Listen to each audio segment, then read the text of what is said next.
It's very potent stuff. We made a toaster dance with it. Toaster. And a bathtub try to eat his friend's baby. Sequels, spin-offs and soft reboots are as much a part of Hollywood economics as cameras and cocaine habits at this point. For the enthusiastic fanbase, it's an appreciated encore to a tried and tested formula. In theory, I've got no problem with that. When Emilio Estevez went from teaching kids ice hockey to teaching ice hockey to slightly older kids, I was there quacking along with all you other dweebs. Quack, quack, quack, quack. It's only after enduring any number of soulless retreads, I've grown cynical whenever a new installment inevitably arrives from the franchise factory. Of course, worthwhile continuations do exist. A select few arguably surpass their parentage, and of all the Transcendent second chapters I could be gushing over, I'm going to talk about Ghostbusters 2. But why? Growing up playing with a rucksack and stick as my proton pack, I always saw the first two films as halves of a whole, with the real Ghostbusters animated series as an appreciated extra course. Then, adulthood arrived, and along with the angry internet, I soon learned that, unbeknownst to me, people really don't like Ghostbusters 2. Burn him! I'm gonna go out on a limb and say that it's actually pretty great. Let go of innovation and originality as your barometers for success, and there's more than enough here to warrant a double bill. No, not you. Look, you didn't deserve all the misogynistic bile from the gutters of toxic fandom, and the cast are individually talented as all get out, but no. Bummer. Instead of a bracing introductory scare, we begin with the luring creep of supernatural sludge. Rather than fretting over whether or not an audience is up to speed with its characters and the concept of busting ghosts, it opts for an abrupt time jump. It's less of a where have we been, and more of a where are we now. The answer to which is a pathetic, washed-up limbo. While it wouldn't be fair to say this rings entirely true of the real-life cast, it isn't a million miles away from where they were heading professionally at the tail end of the 80s. Magical paths to fortune and power? Thank you. After a string of commercial flops, critically panned projects, and in many cases both, watching them sing for their supper in the hopes of a second shot at glory comes off as a knowing jab at their real fall from public favour. Aren't you supposed to lie to me and kiss my butt? The unseen implosion of the team in the 5 years that have passed finds the once saviours of New York City reduced to sellouts cashing in on their 5 minutes of fame. As with their off-screen personas, these were the wisecracking weirdos thrust into a situation of enormous expectations following their successes and the perceived failure to meet that high bar ever since. Outside the effects-driven action, of which neither film actually relies on as much as you may remember, we're here for the buzzsaw banter between Peter Venkman, Ray Stantz, Egon Spengler, and Winston Zeddemore. Bet those science chicks really dig that large cranium of yours, huh? I think they're more interested in my epididymis. Flawless victory. With the undeniable cultural impact of the original, starting up Ghostbusters 2 feels like grabbing a cold one with some old eccentric friends. Far from relying on the novelty of watching the Fab Four go at it again, I adore what the film does with the team and their supporting players. Egon reveals himself as the surprising comedic MVP. His dry, laconic obliviousness to social conventions and a near inability to act casual is amped up here without ever feeling forced. Yo! He's still the smartest person in the room, which provides a beautifully undersold streak of scene-stealing moments. You mean you never even had a slinky? We had part of a slinky, but I straightened it. Venkman returns as a caustic, dry-witted carnival announcer of a man. Viggy, you have been a bad monkey. But it's with his interactions with Old Flame Dana and her child where a great deal of heart and humanity bubbles to the surface, with their guards down exchanges recontextualizing their back-and-forth zingers as defensive posturing rather than rat-a-tat bravado. There's a vulnerability in both performances that's previously gone unexplored. In particular, their dinner scene stands out as the most sincere moment of the series, and one of the few where we can catch a breath between the gags and the ghosts.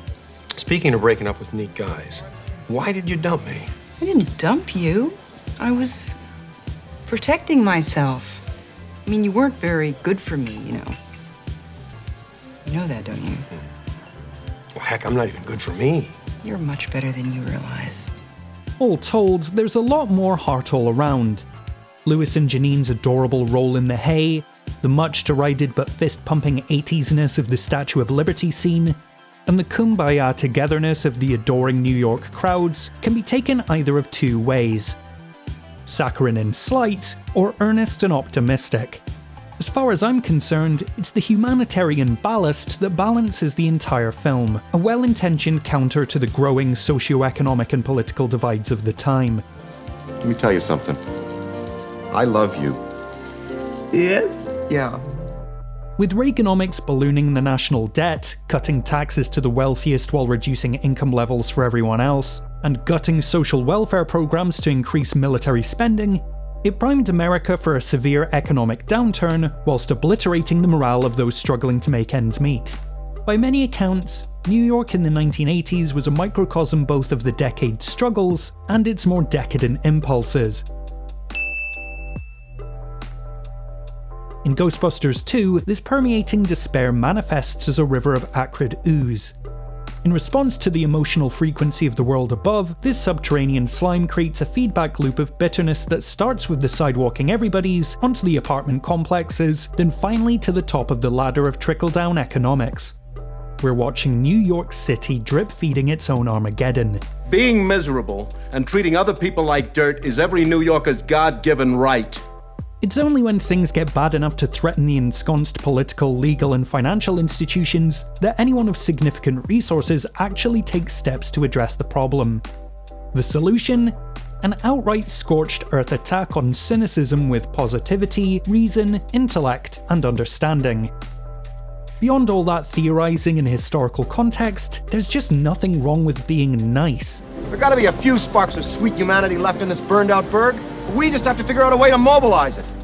The one negative that crops up time and time again is that Ghostbusters 2 is an overly familiar pale retread of the original, to which I respectfully and absolutely disagree.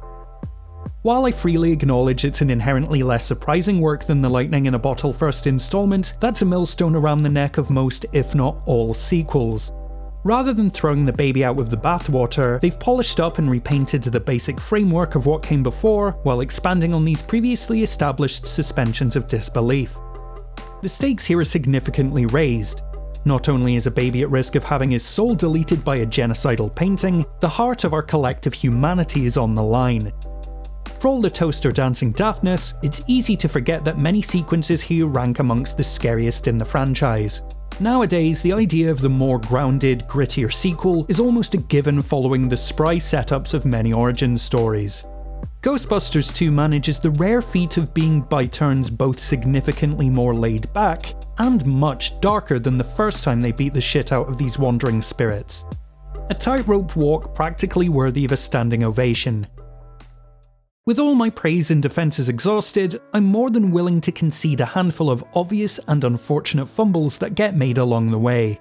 While I firmly believe the villains, set pieces, and ghostly rumbles are all commendably interesting in their own rights, and in some cases better, there are a few repetitions of gags from Ghostbusters and exactly one montage too many that both draw unfavourable comparisons. This all culminates with Ray once again shitting the proverbial bed during the final confrontation, which is just lazy plotting in desperate need of creativity. Slimer returns to much lesser effect, clearly only here as a result of his ensuing popularity from the cartoon spin-off. Dana goes from being a concert cellist to a professional fine art restoration expert, and it's played off like that's the most natural career trajectory in the world. And once again, poor Winston gets the short end of the stick when it comes to screen time, even if Ernie Hudson milks every second he gets in front of the camera.